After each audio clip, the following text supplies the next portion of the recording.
Hello all, welcome back to our channel Akhila Sanjay. ఇవాళ మన ఛానల్లో నెల్లూరు పెద్దారెడ్డి గారి చేపల పులుసు అయితే చూపిస్తున్నానండి. ఎవరైతే ఫస్ట్ టైం మన వీడియో చూస్తున్నారో ప్లీజ్ సబ్స్క్రైబ్ చేసి లైక్ చేసి షేర్ చేయండి. ఫస్ట్ అయితే ఒక బాండిల్ పెట్టేసుకొని, చేపల దబర అంటారండి ఇది, చేపల దబర పెట్టేసుకొని ఇందులో ఫిష్ కర్రీకి సరిపడా ఆయిల్ అయితే వేస్తున్నాను అనమాట. ఇది చేపల పులుసు కాబట్టి ఆయిల్ ఎక్కువే పడుతుంది. తర్వాత ఇందులోకి ఆవాలు, జీలకర్ర, కొంచెం మెంతులు, ఇవి కొంచెం చిటపటమనాలి అనమాట ఆయిల్లో.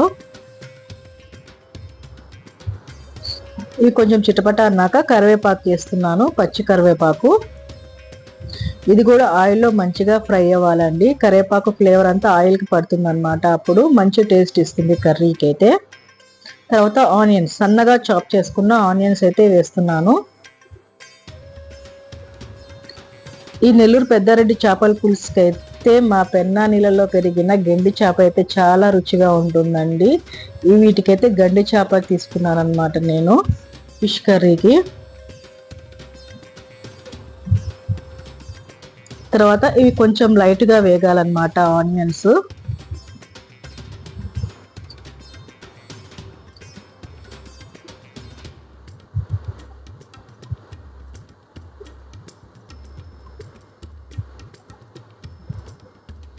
ఇవి కొంచెం వేగాక ఇందులోకి పచ్చిమిర్చి యాడ్ చేసుకుందాము. ఇలాగా మధ్యలోకి చీరేసుకున్న పచ్చిమిర్చి పూర్తిగా కట్ చేయకూడదండి, ఊరికే మధ్యలోకి అట్లా కాట్లు పెట్టేసి వేసేయడమే అన్నమాట పచ్చిమిర్చి. ఇవి మంచిగా గోల్డెన్ బ్రౌన్ కలర్ వచ్చేంత వరకు అయితే మంచిగా వేపుకున్నాము. మరీ ఎక్కువ కాదు, లైట్గా అన్నమాట, లైట్ గోల్డెన్ బ్రౌన్ కలర్ వచ్చేంత వరకు వేపుకున్నాము. ఇందులోకి బాగా ఎర్రగా పండిన టమోటాలు అనమాట, నేను ఒక 3 వేస్తున్నాను అనమాట వీటికి.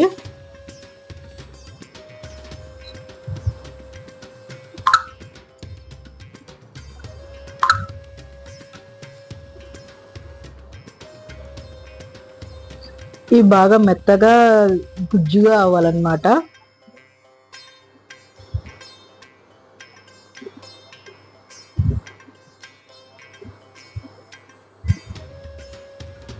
చూడండి, ఆయిల్లో మంచిగా ఫ్రై అవ్వాలి టమోటా, పచ్చిమిర్చి, ఆనియన్ అనేది.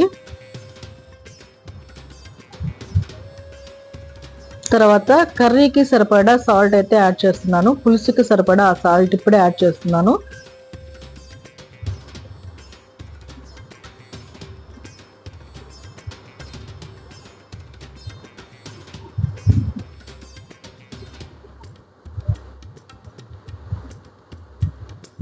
ఇవి కొంచెం మగ్గాక ఇందులోకి పసుపు,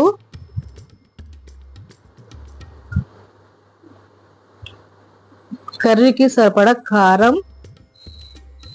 నేనైతే 3 టేబుల్ స్పూన్ కారం అయితే వేసానండి, ఎందుకంటే ఇందులో చింతపండు పులుసు పోస్తాము, ప్లస్ మామిడికాయ కూడా వేస్తాం అనమాట. పులుపుకి ఈక్వల్గా కారం అయితే ఉండాలి, అందుకని నేను 3 టేబుల్ స్పూన్స్ కారం అయితే వేసాను.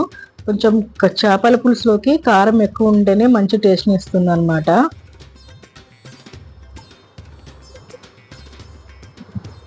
ఆయిల్లో మంచిగా మగ్గాలండి పసుపు, కారం అనేది. తర్వాత ఇలాగా చిక్కగా తీసి పెట్టుకున్న చింతపండు పులుసు అనమాట, ఇది 2 నిమ్మకాయల సైజు చింతపండు పులుసు అయితే పోస్తున్నాను నేను. వాటర్ యాడ్ చేసుకుందాము,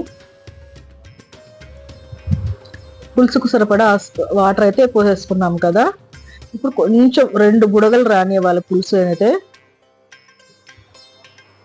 సాల్ట్ సరిపోతే ఇప్పుడు చూసుకొని వేసుకోండి, నాకైతే పర్ఫెక్ట్గా సరిపోయింది.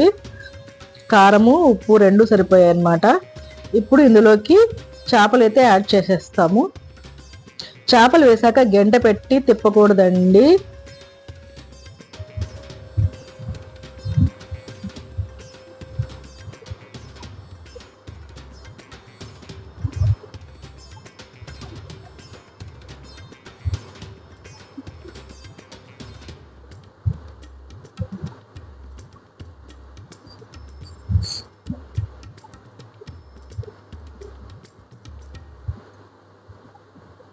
చేపలు అయితే శుభ్రంగా కడుక్కోవాలండి, లేకపోతే నీచు వాసన వస్తుంది. కొంచెం సాల్ట్, కల్లుప్పు, పసుపు, నిమ్మకాయతో అయితే శుభ్రంగా కడుక్కోవాలి చేప అనేది, అప్పుడు నీచు వాసన రాదనమాట.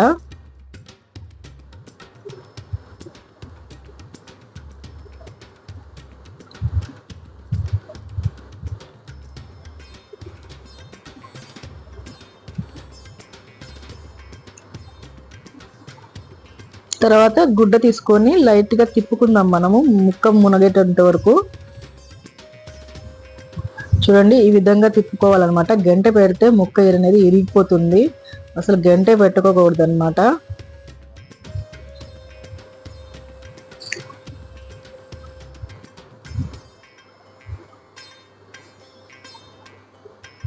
ఇవి లైట్గా ఇందులోకి మళ్ళీ మసాలా అనేది ప్రిపేర్ చేసుకుందాం. నేను మసాలా అంటే ఏం లేదండి, ధనియాలు డ్రై రోస్ట్ అనమాట. ధనియాలు 2 టేబుల్ స్పూన్ ధనియాలు, జీలకర్ర,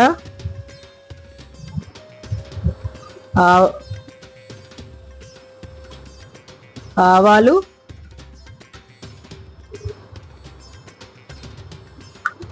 1 టేబుల్ స్పూన్ మెంతులు. ఇవి లైట్గా డ్రై రోస్ట్ చేసుకోవాలండి, మాడిపోకూడదు అనమాట. మాడిపోతే మళ్ళీ చేదు వస్తుంది, మాడిపోకుండా రోస్ట్ చేసుకోవాలి.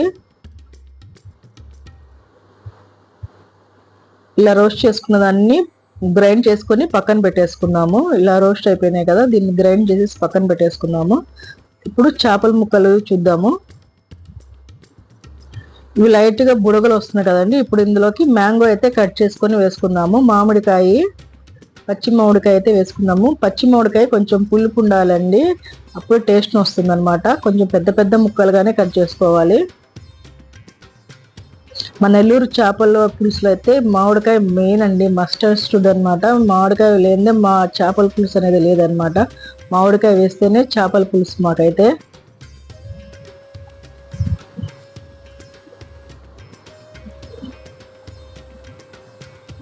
చూడండి చేపల పులుసు అనేది బాగా ఉడికిపోతుంది కదా. ఇప్పుడు మనము ఇందాక వేయించుకున్నాం కదా ధనియాలు, జీలకర్ర, ఆవాలు, మెంతులు, అదైతే తెల్లగడ్డ వేసి గ్రైండ్ చేశారనమాట. చూడండి ముద్ద, ఇదైతే ఈ విధంగా చల్లుకుంటున్నాను. మంచి స్మెల్ వస్తుందండి ఉడుకుతుంటే, అసలు చాలా అంటే చాలా కమ్మటి ఫ్లేవర్ అయితే రిలీజ్ అవుతుంది చేపల పులుసులో నుంచి. అయితే మసాలా పొడి వేసాక ఇంకొకసారి గుడ్డ పెట్టుకొని ఇలా తిప్పుకుందాము. తిప్పుకునేటప్పుడు జాగ్రత్త అండి, జాగ్రత్తగా తిప్పుకోండి, సెగ తగులుతుంది. మంచిగా మిక్స్ అయ్యేటట్టు తిప్పేసుకుందాము.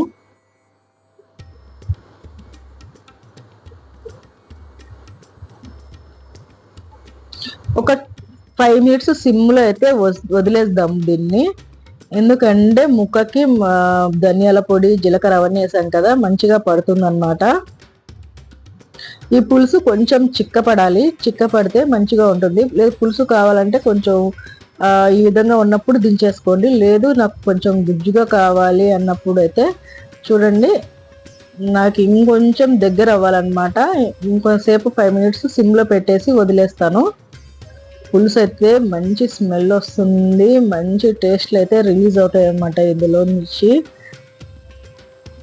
ఇంతేనండి, ఈ యమ్మీగా నెల్లూరు పెద్దారెడ్డి గారి చేపల పులుసు అయితే రెడీ అయిపోయింది. ఈ వీడియో కనుక మీకు నచ్చినట్టుంటే లైక్ చేయండి, షేర్ చేయండి, సబ్స్క్రైబ్ చేయండి. ఫుల్ లెంత్ వీడియో అయితే కంపల్సరీగా చూడండి. ప్లీజ్ అబ్బా సబ్స్క్రైబ్ చేసి చూడండి.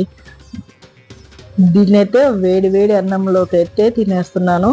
ఇది చేసిన రోజు కన్నా మరుసటి రోజు తింటే చాలా సూపర్గా ఉంటుంది అన్నమాట. నెక్స్ట్ వీడియోలో కలుసుకుందాం. బాయ్.